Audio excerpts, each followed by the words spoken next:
আরম্ভ করি। তুমি মনোযোগ দিয়ে শোনো।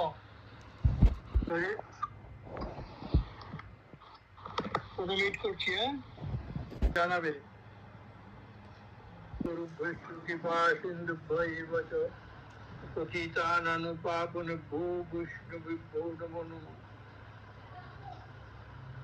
ভগবানকে ডাকার প্রয়োজন কেন? বুঝতে পেরেছ? হ্যাঁ। আমাদের চলার পথে অনেক রকমের লোকের সঙ্গে সাক্ষাৎ হয়। তার মধ্যে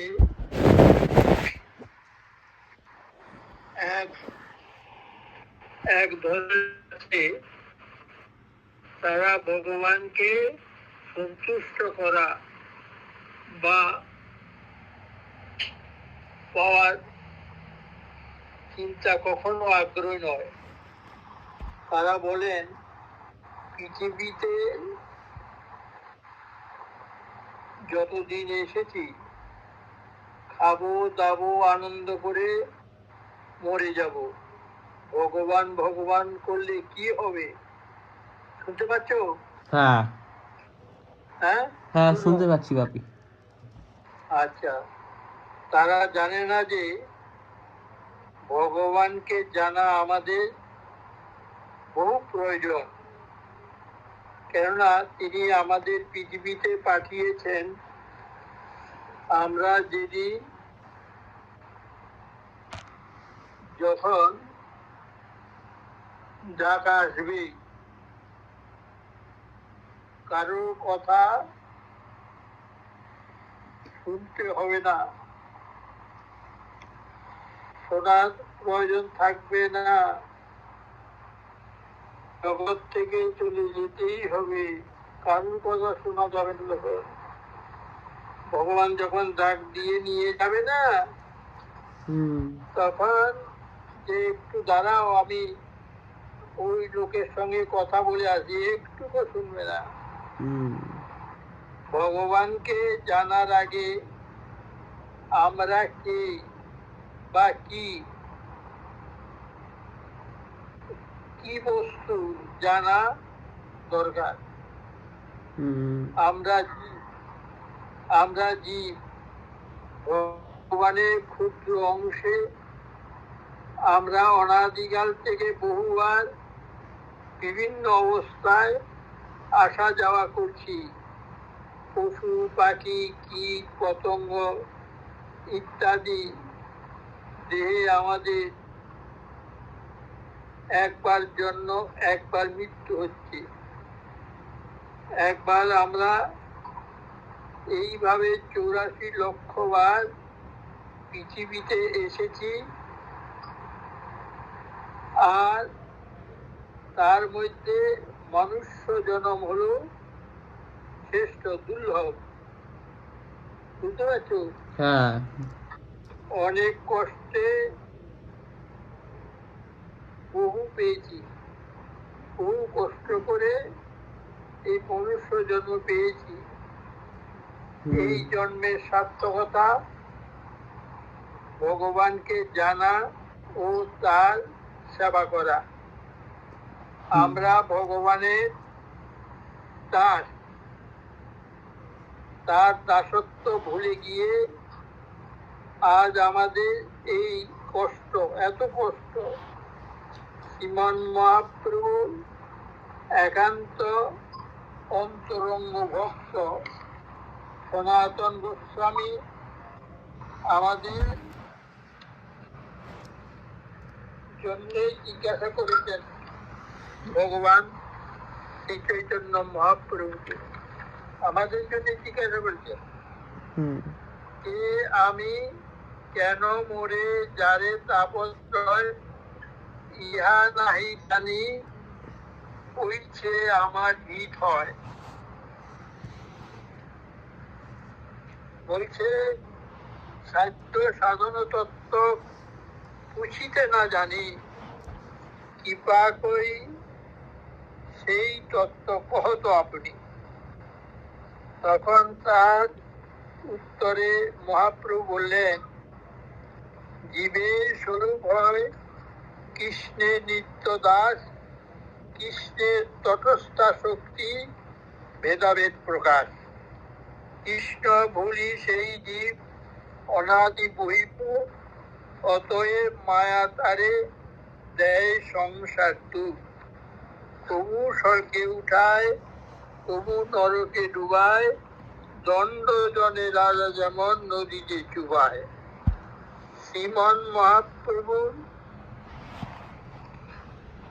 তার ভক্ত সনাতন গোস্বামী এই কথোপকথনে আমরা জানতে পারি আমরা শ্রী ভগবানের নিত্য দাস, অর্থাৎ আমরা সব অবস্থায় আমরা তার দাস, ভগবানের দাস। তার দাসত্ব আমাদের একমাত্র কাজ। তার শ্রীপাদপদ্মে সেবা ভুলে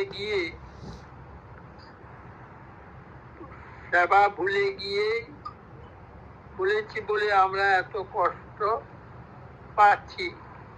জন্ম, মৃত্যু, জরা ব্যাধি ইত্যাদি রূপে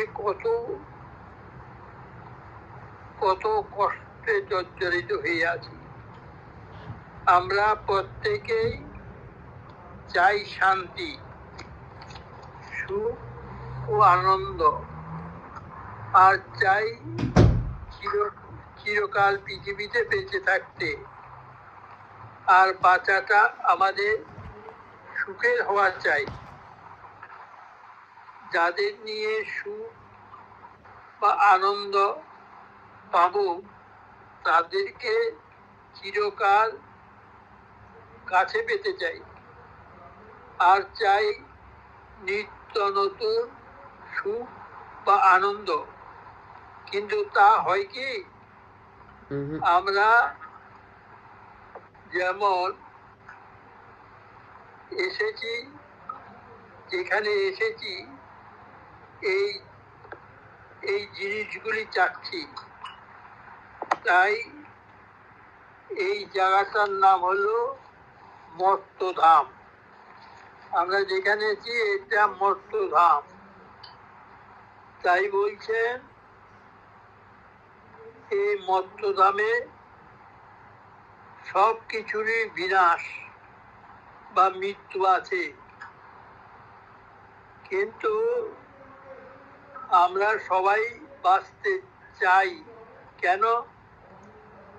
আমরা সবাই চাই যে আমাদের সবাই যেন এখানে থাকে, ওদের নিয়ে সকলে আমরা আনন্দে থাকতে পারি।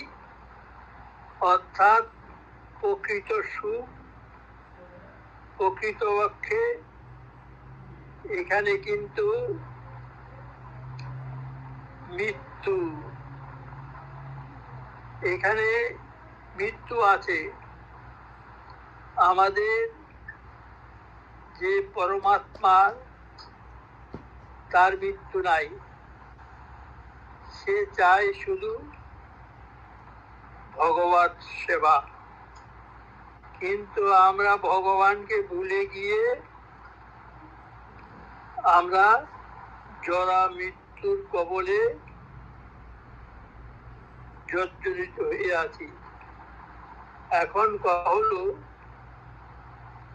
যে আমাদের এখানে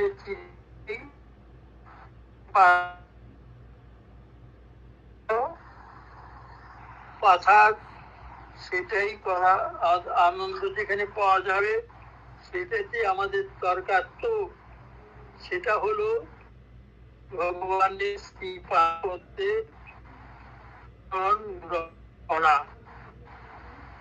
তার সেবা করা। তমেব শরণং গচ্ছ সর্বভূতি ভারত, তৎপ্রসাদাৎ পরং শান্তং স্থানং প্রবর্তি। হে ভারত, তুমি কায় মনোবাক্যে তাহারই স্মরণ কর, তাহার অনুগ্রহ লাভ করিতে পারিলে তুমি পরমাত্মা শান্তি ও নিত্য আনন্দ প্রাপ্ত হবে। এই সম্বন্ধে তোমাদেরকে শ্রী গুরুদেবের মুখে একটা ছোট গল্প বলছি, শুনছো? হ্যাঁ, শুনছি বাপি। একটা গল্প বলছি, গুরুদেবের মুখে শুনেছি, হ্যাঁ বুঝছো? হ্যাঁ কথাটা হলো, তোমরা তোমাদের কাছে সেটা আমি বলছি, গুরুদেবের মুখে যেটা শুনেছি। এক সময় দুই বন্ধু ছিল, বুঝছো? হ্যাঁ এক সময় দুই বন্ধু ছিল, তাদের মধ্যে একজন ছিল সাধু আর একজন ছিল ডাকাত। এই দুজনে পাশাপাশি বাস করত। একদিন সাধু শ্রী গুরুদেবের আশ্রমে তার চরণ দর্শন করতে যাবেন বলে প্রস্তুত হয়েছে আশ্রমে। তারপর সে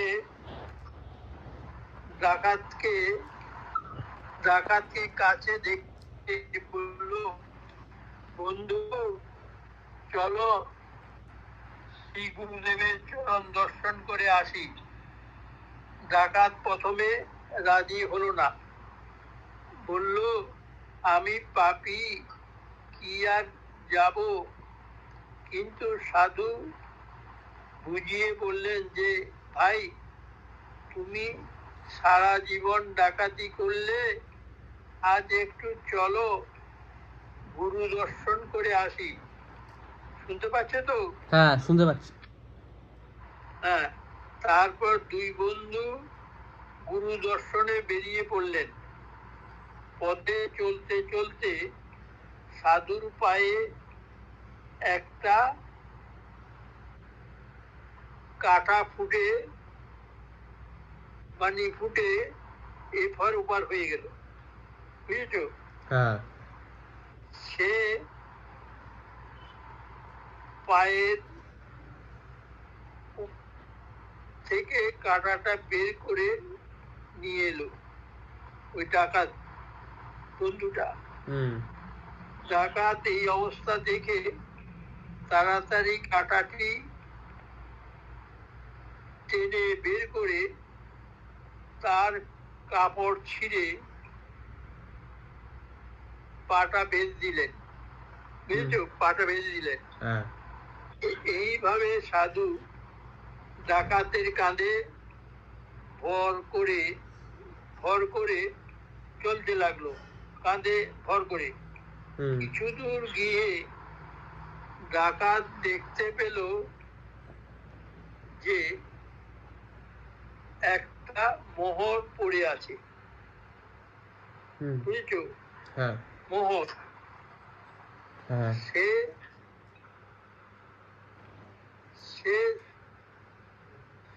সম্মুখে কিছু না বলে ওই মোহরটা লুকিয়ে নিজের কাছে রেখে দিল। ওই সাধু বন্ধুকে জানালো না, নিজে ওটা পুড়িয়ে নিল। বুঝতে পারছো তো?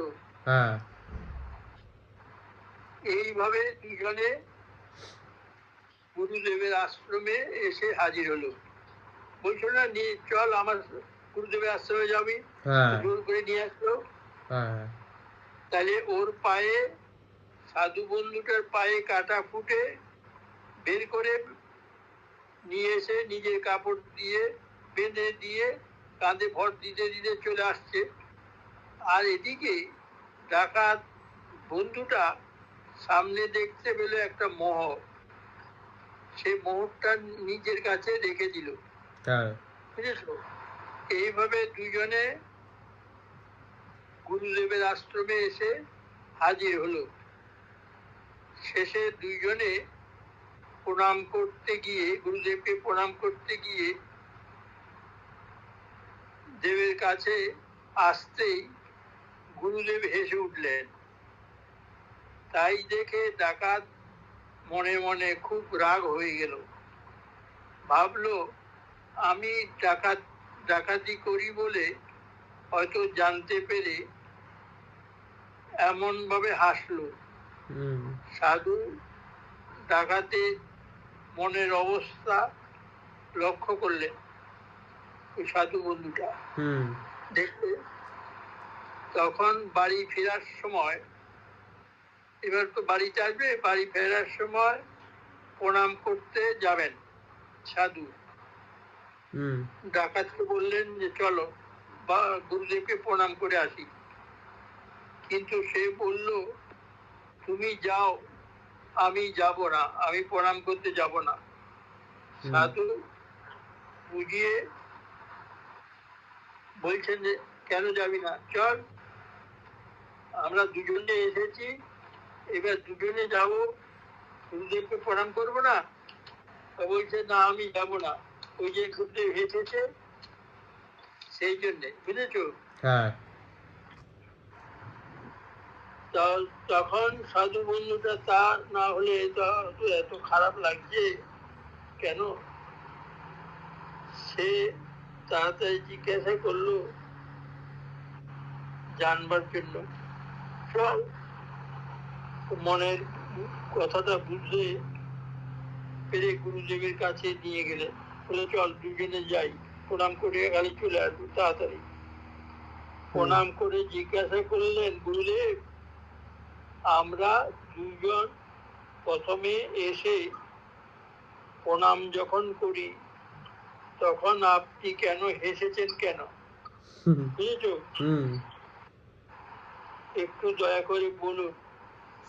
আমরা যখন প্রথমে আসলাম আপনাকে প্রণাম করতে, আপনি কেন হাসলেন?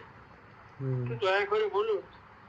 এই কথা শুনে তিনি এবার জোরে জোরে হেসে উঠলেন, আরো জোরে, এবং বললেন যে তোমাদের দুজনের ভাগ্যের কথা চিন্তা করে আমি হেসেছিলাম। বুঝেছো? দুজনের ভাগ্যের কথা চিন্তা করে আমি হেসেছিলাম। এবার বলছি শোনো। সাধুকে বললেন, তোমার যেদিন পায়ে কাটা ফুটেছে সেই দিন তোমার মৃত্যুর ফাড়া ছিল। হ্যাঁ, কিন্তু তুমি ভগবানকে ভালোবাসো, ভগবত সেবার জন্যই তুমি আসছিলে আমাদের মন্দিরে। তাই তোমার সেই বড় ফাড়া মৃত্যু কাটা ফুটে ক্ষুদ্র আকারে প্রকাশ পেল। আর তোমার বন্ধু যেদিন একটি মোহর পেয়েছে সেদিন তার ভাগ্যে ছিল রাজ সিংহাসন। আর তার ভগবত বিস্মৃতির ফলে, ভগবানকে ভুলে থাকার ফলে সেই রাজ সিংহাসনের সুকৃতি ক্ষয় হয়ে গিয়ে মোহর আকারে পরিণত হয়েছে। একটা মোহর পেয়েছে। রাজা যদি হয় তার মোহরের তো অভাব হয় না। তোমার রাজ সিংহাসন ছিল আজকে, কিন্তু তুমি ভগবানকে ভুলে গিয়ে ভগবত বিস্মৃতির ফলে সেই রাজ সিংহাসনের সুকৃতি ক্ষয় হয়ে গিয়ে মোহর আকারে পরিণত হয়েছে। এই কথা শুনে ডাকাত আশ্চর্য হয়ে গেলেন। তারপর গুরুদেবের শ্রীচরণে লুটিয়ে পড়ে বলল, গুরুদেব, আমায় ক্ষমা করুন, আমি বুঝতে না পেরে আপনাকে ভুল বুঝেছিলাম। সত্যি আমি ভগবানকে ভুলে গিয়ে অপকর্মে রত ছিলাম, ডাকাতি করছিলাম। এখন আপনি যা বলবেন তাই আমি করব। এইভাবে ডাকাত সাধু হয়ে গেল।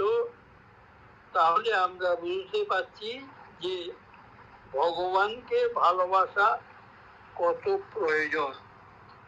এই যে তুমি আজকে যে গীতার কথা পাঠ করলে, এটা কত বড় স্বীকৃতি, বুঝেছো? সেই হচ্ছে ভগবানকে ভুলে থাকলে তার অপকর্ম সব নাশ হয়ে যায়। অতএব এই গল্পটা আরেকবার শুনবে চালিয়ে, বুঝেছো? ঠিক আছে। আর তোমার বাবাকেও বলবে গল্পটা একটু শোনো। হ্যাঁ, বুঝেছো? ঠিক আছে। তাহলে কথাটা বুঝতে পেরেছো? হ্যাঁ। দুজন কে বন্ধু ছিল বলো তো? সাধু আর ডাকাত। বাহ বাহ, তাহলে তুমি বুঝেছো ভালো। হ্যাঁ, মাকেও শোনাইও। হ্যাঁ, খুব ভালো বলেছো বাপি।